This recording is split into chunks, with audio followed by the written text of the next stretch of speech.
కానీ ఓవరాల్ గా తీసుకున్నప్పుడు ఇవాళ సమీక్షించుకుంటే అర్థమయ్యేటువంటి వాటిలలో తమరి కాంట్రిబ్యూషన్ కూడా చాలా ఉంది. మా తల్లి,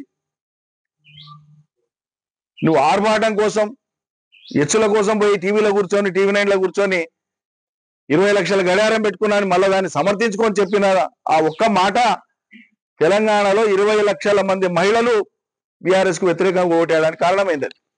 నీ గుండె మీద చేసుకుంటే నీకు అర్థమవుతుంది.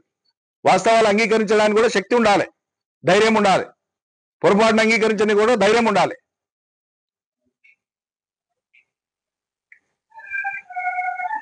లంబాడి తాండాలలో ఎన్నికల ప్రచారానికి పోతే సీఎం రిలీఫ్లు ఇప్పించినాం కదమ్మా, ఇచ్చింది సార్. కళ్యాణ లక్ష్మి వచ్చింది కదా, వచ్చింది. మీకు గిరిజనులకు పోడు పట్టాలు ఇచ్చిండు కదా కేసీఆర్, ఇచ్చిండు.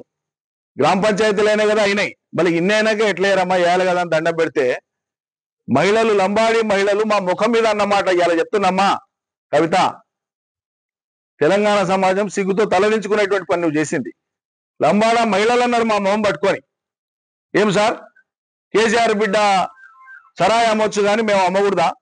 వాళ్ళకి తెలిసిన పరిజ్ఞానం అది. మీడియాలో ప్రచారం అనేటువంటి అంశాన్ని వాళ్ళు అట్లా స్వీకరించారు. లేదమ్మా పడరాక పెట్టిరు కేసు,